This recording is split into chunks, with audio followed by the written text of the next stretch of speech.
Selamat malam Pak, perkenalkan nama saya Andra Jeremy Gultom, nomor induk mahasiswa 21105521064 dari kelas 4 online Teknik Informatika.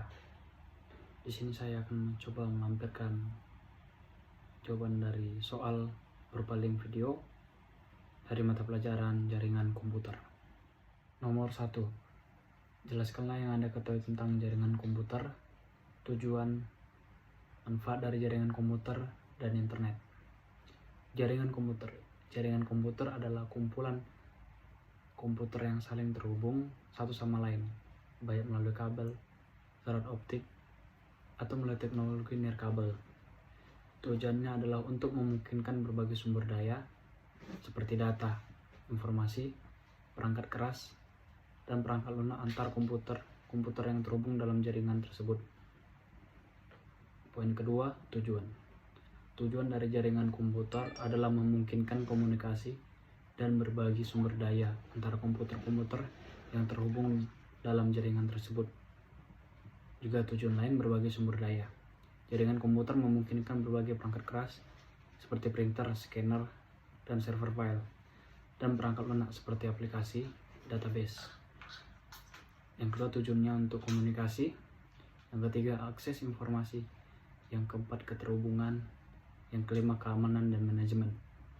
Poin ketiga, manfaat utama. Manfaat utama dari jaringan komputer adalah yang pertama, berbagi sumber daya. Jaringan komputer memungkinkan berbagai perangkat keras seperti printer, scanner, dan server file. Ini juga memungkinkan pengguna dalam jaringan untuk mengakses dan menggunakan sumber daya tersebut secara bersama-sama. Yang kedua, komunikasi. Jaringan komputer memungkinkan komunikasi secara cepat, efisien antar pengguna jaringan. Pengguna dapat berbagi informasi, bertukar pesan, dan berkolaborasi dalam proyek bersama. Akses informasi adalah manfaat nomor 4, dan yang terakhir adalah meningkatkan efisiensi. Kemudian kita ke poin nomor, dalam jaringan komputer, internet berfungsi sebagai infrastruktur utama yang memfasilitasi konektivitas global. Jaringan-jaringan lokal atau intranet dapat terhubung ke internet melalui penyedia-penyedia layanan internet atau Internet Service Provider atau ISP untuk memperluas akses mereka ke sumber daya dan informasi di seluruh dunia. Beberapa manfaat dari internet yang signifikan antara lain komunikasi global, akses informasi luas, e-commerce, dan hiburan media sosial. Soal nomor 2. Berdasarkan kriteria, jaringan komputer dibedakan menjadi 4. Jelaskan. Yang pertama, jaringan komputer berdasarkan distribusi sumber informasi atau data. Dibagi 2, antara lain jaringan terpusat atau centralized network. Dalam jaringan terpusat, sumber informasi terpusat di satu lokasi atau node dalam jaringan. Yang kedua, yang merupakan bagian dari distribusi sumber informasi, jaringan terdistribusi atau distributed network. Dalam jaringan terdistribusi, sumber informasi didistribusikan di beberapa lokasi atau node dalam jaringan.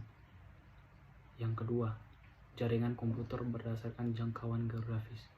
Dibagi menjadi jaringan lokal, LAN, yang biasanya menggunakan teknologi kabel seperti Ethernet atau nirkabel seperti Wi-Fi, yang menghubungkan komputer dan perangkat lain dalam area tersebut. Kemudian kedua, jaringan metropolitan atau MAN. MAN biasanya menggunakan teknologi serat optik atau kabel koaksial untuk menghubungkan beberapa lokasi dalam area yang lebih besar dari LAN. Ketiga, jaringan luas atau WAN. WAN menggunakan berbagai teknologi komunikasi termasuk saluran telepon, serat optik, satelit, dan koneksi nirkabel untuk menghubungkan lokasi luas yang terpisah secara geografis. Kemudian poin ketiga, berdasarkan peran dan hubungan tiap komputer dalam memproses data. Itu dibagi 2, yaitu jaringan client server atau client server network. Dalam jaringan client server terdapat peran jelas antara komputer-komputer yang terhubung dalam jaringan. Biasa berperan sebagai penyedia layanan sumber daya data kepada komputer-komputer klien yang meminta untuk menggunakan layanan tersebut. Kemudian poin kedua, jaringan peer-to-peer atau P2P network. Dalam jaringan ini, setiap komputer dalam jaringan berperan sebagai klien dan server secara bersamaan. Komputer dalam jaringan ini saling berbagi sumber daya seperti file, data, atau aplikasi secara langsung tanpa ada server pusat. Kemudian keempat, berdasarkan media dan transmisi data. Jaringan komputer berdasarkan media dan transmisi data dibagi dua, yaitu jaringan kabel atau wired network. Jaringan kabel ini menggunakan kabel fisik sebagai media transmisi untuk mentransfer data antar komputer dalam jaringan. Poin kedua, jaringan nirkabel atau wireless network. Jaringan nirkabel menggunakan gelombang elektromagnetik sebagai media transmisi untuk mentransfer data antar komputer dalam jaringan. Kita lanjut soal nomor 3. Jelaskan komponen yang digunakan dalam jaringan komputer. Ada beberapa komponen penting yang digunakan dalam jaringan komputer. Antara lain, pertama, komputer atau klien. Klien dapat berupa komputer, desktop, laptop, smartphone, tablet, atau perangkat lain yang dapat mengirimkan dan menerima data melalui jaringan. Yang kedua, server. Server adalah komputer yang berfungsi sebagai pusat pengelolaan sumber daya dalam jaringan. Ketiga, switch. Switch memungkinkan komunikasi antar komputer dalam jaringan dengan meneruskan data hanya ke tujuan yang tepat. Yang keempat, router. Route bertanggung jawab untuk mengarahkan paket data melalui jaringan dan memutuskan jalur terbaik untuk mentransmisikan data antara jaringan berbeda. Yang kelima, kabel atau konektor. Kabel konektor digunakan untuk menghubungkan perangkat dalam jaringan. Yang keenam, ada modem atau internet. Yang ketujuh, ada protokol jaringan. Yang keempat, ada perangkat nirkabel. Kemudian kita dilanjut ke soal nomor 4. Jelaskan masing-masing keuntungan dan kerugian dari masing-masing topologi jaringan komputer. Ada beberapa jenis dari topologi komputer. Kita akan bahas keuntungan dan kerugiannya. Soal nomor 4. Berikut adalah keuntungan dan kerugian dari beberapa topologi jaringan komputer. Yang pertama, topologi bus. Keuntungan: sederhana dan mudah diimplementasikan. Biayanya implementasinya termasuk murah karena hanya menggunakan satu kabel panjang. Jika salah satu perangkat mengalami kerusakan, jaringan masih dapat beroperasi dengan baik. Kerugiannya: kinerja jaringan dapat terpengaruh jika ada banyak perangkat yang berkomunikasi secara bersamaan. Jika kabel pusat mengalami gangguan, seluruh jaringan akan terganggu. Kurang aman karena semua data dikirimkan ke semua perangkat dalam jaringan. Topologi kedua, topologi star. Topologi star memiliki keuntungan: stabilitas tinggi, mudah menambah atau menghapus perangkat. Jika ada kerusakan pada satu kabel atau perangkat, hanya perangkat terkait yang terpengaruh. Mudah untuk mengidentifikasi dan mengisolasi masalah pada jaringan. Kerugiannya: dibutuhkan lebih banyak kabel dibandingkan dengan topologi bus.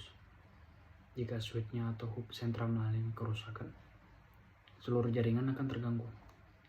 3. Pada topologi star, di satu titik pusat, titik tersebut menjadi titik tunggal kegagalan. Kemudian ketiga, topologi ring. Topologi ring memiliki keuntungan: komunikasi yang efisien karena setiap perangkat hanya perlu berkomunikasi dengan dua perangkat tetangganya. Biaya implementasinya rendah karena hanya memerlukan satu kabel panjang. Kerugian: jika satu perangkat atau kabel mengalami kerusakan, seluruh jaringan dapat terganggu. Sulit untuk menambahkan atau menghapus perangkat tanpa mengganggu jaringan. Kemudian kita pergi ke topologi mesh. Topologi mesh memiliki keuntungan: kinerja yang sangat baik karena setiap perangkat memiliki koneksi langsung ke setiap perangkat lainnya. Kedua, toleransi kesalahan yang tinggi karena jika ada kerusakan pada satu jalur, dapat diarahkan melalui jalur alternatif. Kerugian: memerlukan jumlah kabel yang banyak sehingga biaya implementasinya tinggi. Konfigurasinya, pemeliharaannya sangat kompleks. Stabilitas terbatas karena penambahan perangkat akan memerlukan banyak jalur baru. Kemudian soal nomor 5, jelaskan bagaimana prinsip kerja dari layer Rossi. Layer Rossi atau Open System Interconnection. Prinsip kerja dari lapisan OSI mengacu pada model referensi 7 lapisan yang digunakan untuk mengatur dan menggambarkan fungsi-fungsi yang terlibat dalam komunikasi jaringan. Setiap lapisan memiliki peran dan tanggung jawabnya tersendiri, tetapi bekerja sinergis untuk memungkinkan pengiriman data yang efisien dan dapat diandalkan antar komputer-komputer dalam jaringan. Berikut adalah penjelasan singkat tentang prinsip lapisan OSI. Yang pertama, lapisan physical layer.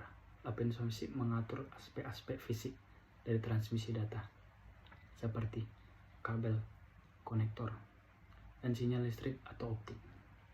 Lapisan ini menentukan bagaimana bit data terkirim melalui media transmisi dan berfokus pada transmisi sinyal fisik. Kedua, lapisan data link atau data link layer.